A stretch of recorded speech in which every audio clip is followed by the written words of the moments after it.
नमस्कार। आप सभी का मेरे चैनल मेटा एन आवर्स में बहुत बहुत स्वागत है।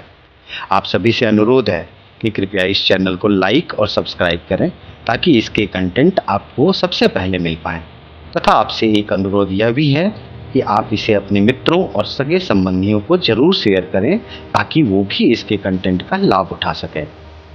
आज जो विषय मैं आपके सामने लेकर आया हूँ उसका शीर्षक है जीवन का प्रवाह। यह मेरी एक स्वरचित दार्शनिक कविता है जिसमें जीवन के प्रवाह को नदी के बहते हुए प्रवाह से तुलना की गई है। किस तरीके से जब नदी बहती है दो तटों के बीच और उसके प्रवाह के रास्ते में तरह तरह की बाधाएं, तरह तरह के दृश्य, तरह तरह की समस्याएं भी आती हैं, फिर भी नदी अपने मंजिल तक यानी कि समुद्र तक पहुंच जाती है और तभी जाके वहाँ उसका प्रवाह खत्म होता है। इसी तरह हमारा जीवन का भी प्रवाह है। तो चलिए शुरू करते हैं दार्शनिक कविता जो मेरी स्वरचित है, जीवन का प्रवाह। मुखर और प्रखर हो जीवन का प्रवाह निर्बाध बहने दो। दिल और जुबान जो चाहे हृदय के तराजू में तौल के कहने दो। बाकी तो सब उनका ही था, उनका ही है, उन्हीं का रहने दो। बाकी तो सब उनका ही था, उनका ही है, उन्हीं का रहने दो। आसक्ति और विरक्ति के तटों के बीच इस जीवन को नदी की तरह बहने दो।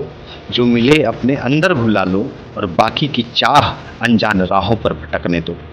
कभी रौद्र, कभी सौम्य, कभी यूं ही मध्यम बहने दो।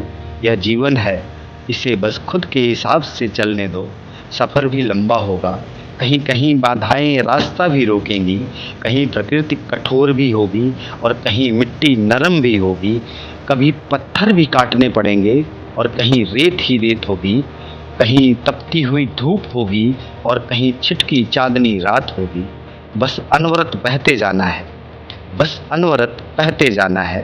क्या मिला, क्या पाया, क्या आया और क्या गया, क्या खोया, क्या संजोया, इसको बिना सोचे बिना आंके निरंतर बहते जाना है। मंजिल तक पहुँचते पहुँचते शायद रफ्तार धीमी हो चले, थक जाएंगे पग, लेकिन फिर भी बहना है। जो मिले पथ में अच्छा बुरा उच्च निम्न सब सहना है। किसी भी प्रकार का ठहराव लाने की लेश मात्र कोशिश इसकी व्यथा की कथा बन जाती है। ठहराव से इसके अमूल्य अनुभव रूपी रथ पल में भावनाओं के भवन में रम जाती है। ठहराव से इसकी प्रतिज्ञा कर्म और गति, प्रतिष्ठा और गरिमा के मोहपाश में बंध जाती है और फिर घुलने लगता है इसमें असंतुलन, अशांति, अकर्मण्यता का जहर। और फिर दोनों तटों के बीच बहती ये नदी बन जाती है खुद एक भंवर जिससे पार पा पाना, उबर पाना आसान नहीं होता जब तक चमचमाते ज्ञान पुंज से इसका घमासान नहीं होता। बहुत बहुत धन्यवाद। आशा करता हूँ कि यह कविता आप सभी को बहुत अच्छी लगी होगी। अपनी प्रतिक्रिया कमेंट्स के ज़रिए मुझ तक ज़रूर पहुँचाएँ। बहुत बहुत धन्यवाद।